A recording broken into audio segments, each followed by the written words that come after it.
imagination, and homeschooling. A welcome to another look into the life and message of Elisabeth Elliot. She called us to live to a higher standard each day, to not be satisfied with throwing a little religion into our lives, a shallow substitute of what God wants us to have. As the series continues in the coming weeks, we'll hear from family, friends, and others who were influenced by Elisabeth's life and message.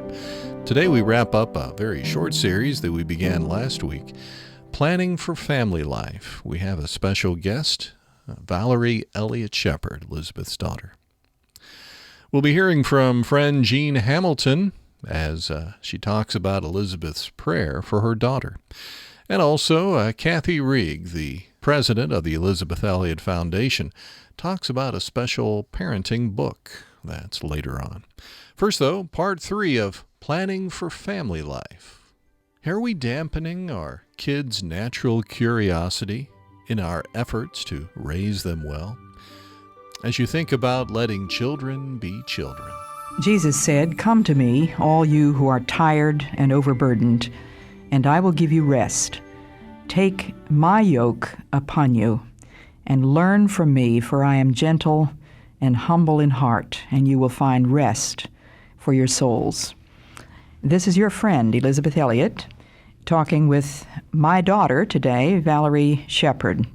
We've been talking about children. She is the mother of 6, expecting number 7 in December.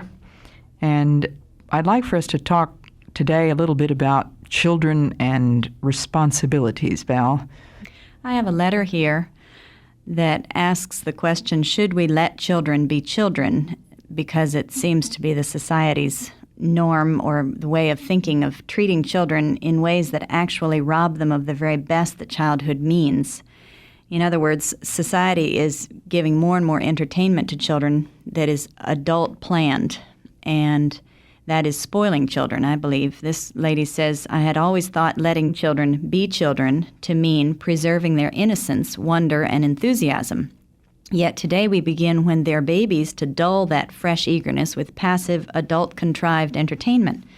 I had thought it meant encouraging and channeling their fertile imaginations, but how soon we stamp them out and replace them with the vain imaginings of someone else who is highly paid to do so. Letting a child be a child, I thought, meant being a good steward of his or her dependency, his trusting, teachable spirit, and using that opportunity to teach, train, discipline, work side by side with him. Today, don't you think we've thrown out God's plan for a parent-child apprenticeship experience, which blends the best of what it is to be a parent with the best of what it is to be a child? Maybe in a similar way that a good marriage blends the best of what it is to be a man with the best of what it is to be a woman. And in its place, left our children with any of a wide variety of high-tech babysitters that are experts on how to wrap the packages of things children need, but don't put anything worthwhile in the box. Well, I really agree that society is trying to find more and more ways to entertain children. I was just talking to a grandmother this week who was crying because she was going to have to take care of her granddaughter, who's 4 years old, who is a brat, she said, because she is entertained all the time. And the grandmother's daughter-in-law had said, "You'll need to take her to Disneyland because she'll be bored at your house." And so the grandmother was crying because she said, "I don't think I have the strength to last all day through Disneyland and keep control of her." She said, "I have to be really firm with her or she'll run away from me." And I just felt so sorry for her because the mother of this 4-year-old just finds everything and anything to try to keep her child occupied without actually giving her one-on-one quiet training and teaching. Is this an only child? It's actually one of 2. So the mother is just desperately trying to drum up things all the time. Right. Uh-huh. And if this is true with mothers, it's even worse in daycare centers, isn't Right. it? Talk about highly paid experts and constant adult input, and the children are regimented to all do, now we're all going to crayon or we're all going to do sandbox. And I'm sure that I'm going to get 10 letters from people saying, "Oh, no, I know baby care centers where they don't do that, and each little individual may choose his or her own form of occupation." Well, that may be true, too, and that's chaos. But I think that's a That's an excellent letter. Mm-hmm. Does she have something else you wanted to read? Well, this business of indulging our children, she says we've backed ourselves into a corner by indulging the self-gratifying tendencies of children. Of course, they are selfish, while at the same time perverting their play instinct with passive entertainment. For example, watching TV is definitely passive entertainment. Now, it seems as though we keep making this self-fulfilling prophecy that children won't swallow anything that's good for them, whether it's work, good books, or music, or spiritual truth, unless it's first jazzed up, dressed up, candy-coated, degerminated, or otherwise disguised.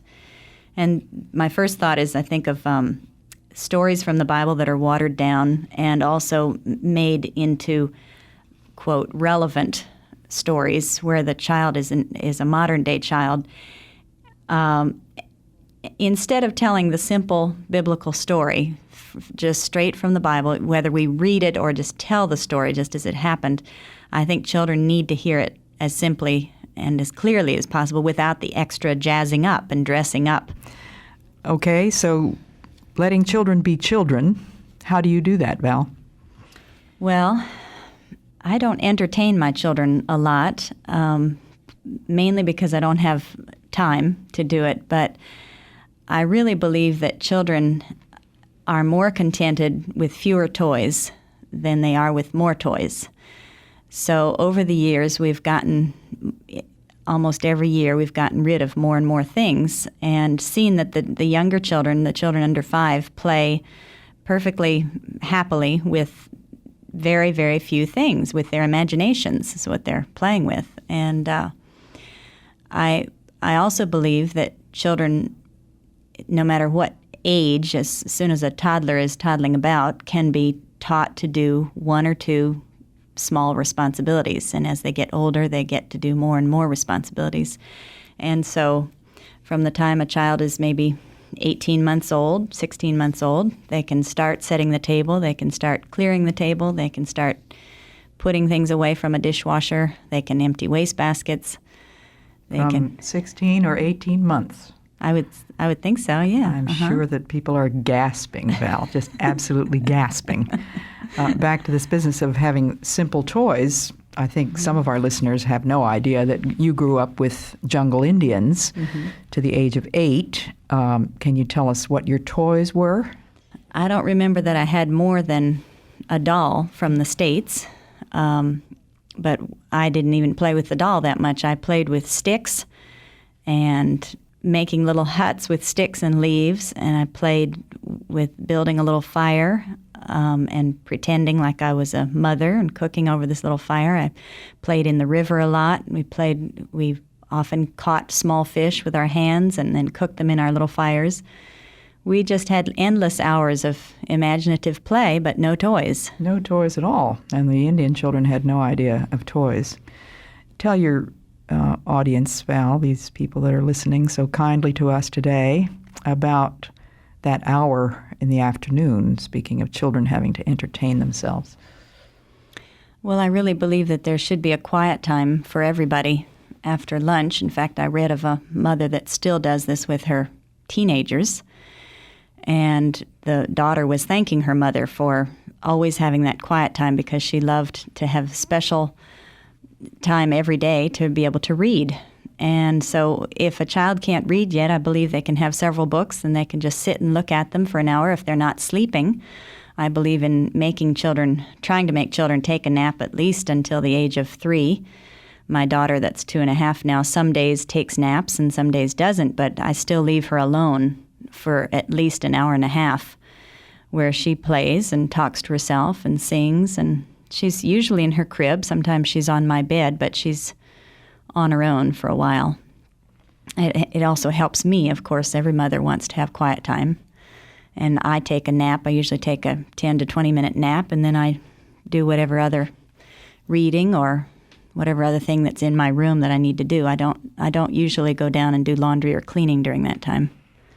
But aren't they constantly getting up and coming into your room and saying, "Mama, is it time up yet? Can we get up now? I don't know what to do."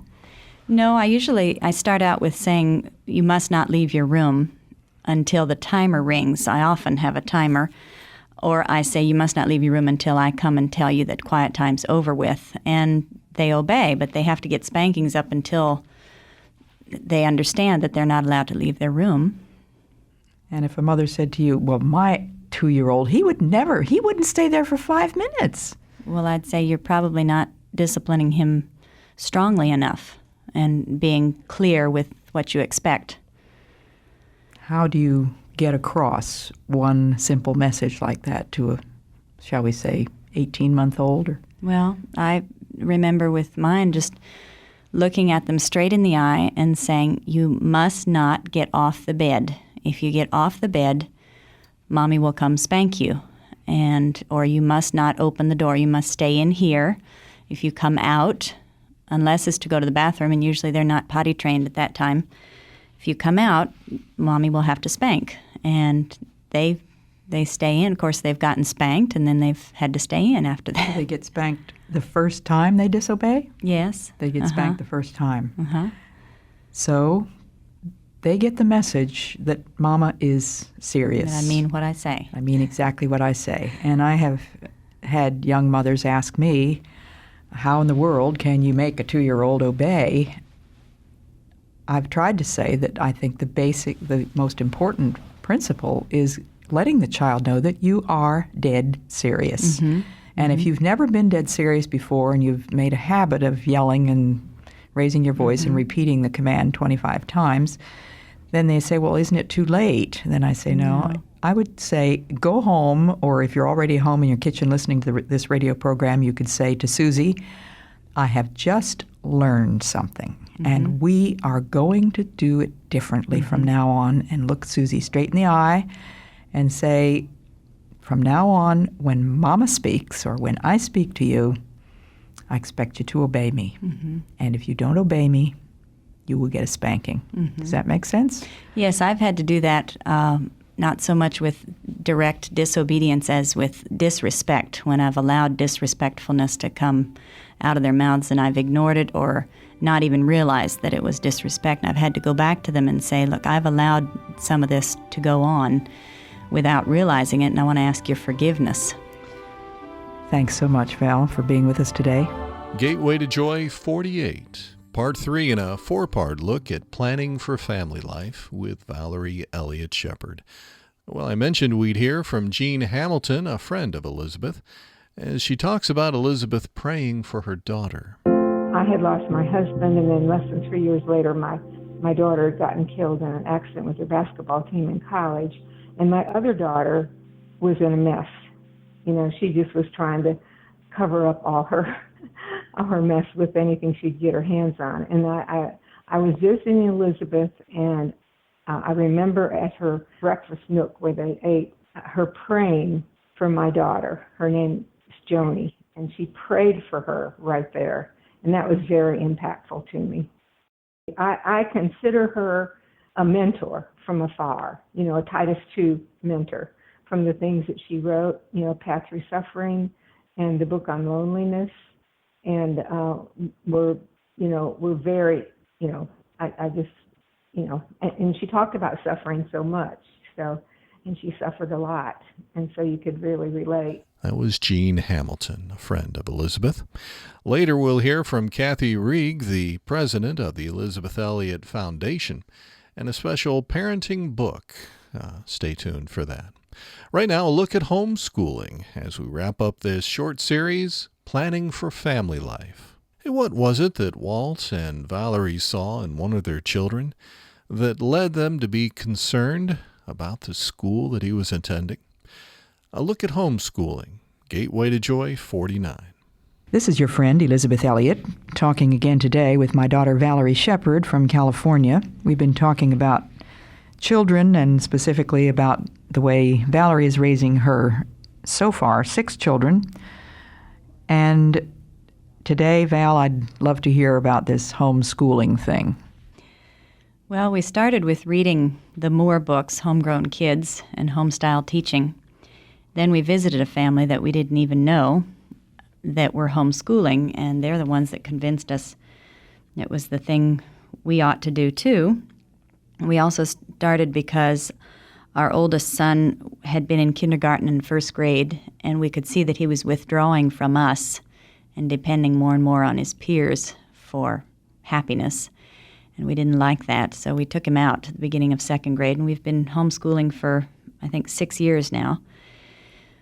I'm very happy to homeschool. I would even be willing to homeschool all the way through high school, although we have taken it 1 year at a time, asking God to show us what's the right thing for each year. And our oldest now is going to be a freshman in public school this fall.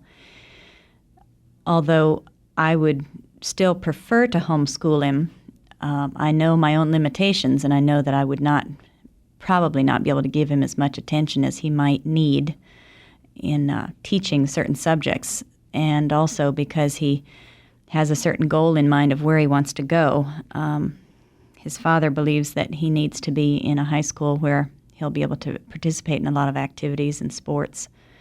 Anyway, we're going to homeschool all of our children at least through the 8th grade, we think now.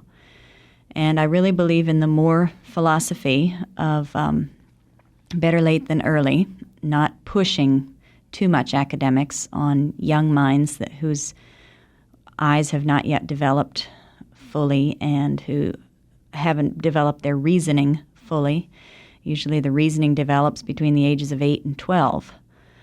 So with my 7-year-old, homeschooling is pretty easy. I spend maybe 15 to 20 minutes teaching him phonics and learning to read, and then maybe another 20 minutes where he's doing some simple math, and then I try to have just a reading time out loud to him, and then once or twice a week maybe do a science experiment where he's doing something with his hands and watching something happen, which he thoroughly enjoys. My 5-year-old will be kindergarten age this fall.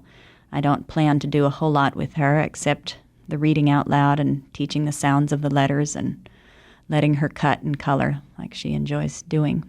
You mentioned not pushing them too much, and I have always regretted my ignorance about things like that because, as you remember, Val, you were homeschooled for the first 3 years, and I thought since we lived in the jungle and in a very primitive situation, actually we lived in a house with no walls and no floors and no furniture, when we started that, I thought, why bother with kindergarten? You had all the play school that you needed with your Indian friends, and there weren't any friends except Indian friends, were there?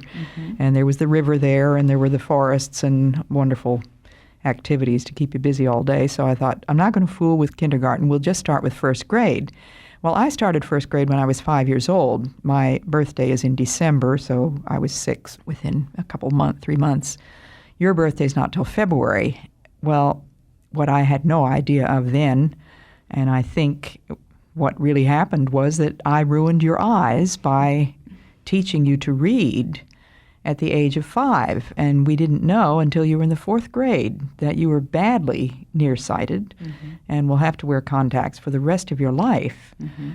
Now, we can't be positive that that's the reason that it happened, but there have been studies, haven't there, Yes, that indicate that this can happen if you teach your children to read, if they have to do any close work before what age? Probably before the age of 8, especially with boys, but it's not a guarantee that they're going to become nearsighted if you make them do close work. It's just that there have been studies done that many children have become nearsighted because they've been pushed to read too early. With my children, I've tried to teach them to read around the age of 6, and if they didn't seem ready or if they didn't seem to be able to concentrate on it, I just left it for a few months and picked it up again later. So I'm not at all saying that you shouldn't do some close work when they're 5 or 6, but it's not something that you have that where the public schools teach them to read at 5 and 6. You don't have to do exactly what the public schools are doing. Now, as I remember, your middle child, Jim, who is now 7, he was the most articulate, wasn't he, in learning to speak? Yes. But hasn't he been a little bit slower in learning to read? Yes, definitely. That's interesting. He somewhere I read that you learn to speak before you read, you learn to read before you write. And he was, at 15 months, he was speaking very clearly and could remember amazing details that we told him still does. But even writing is very difficult for him now. He and Colleen, who is 5, do about the same in their writing.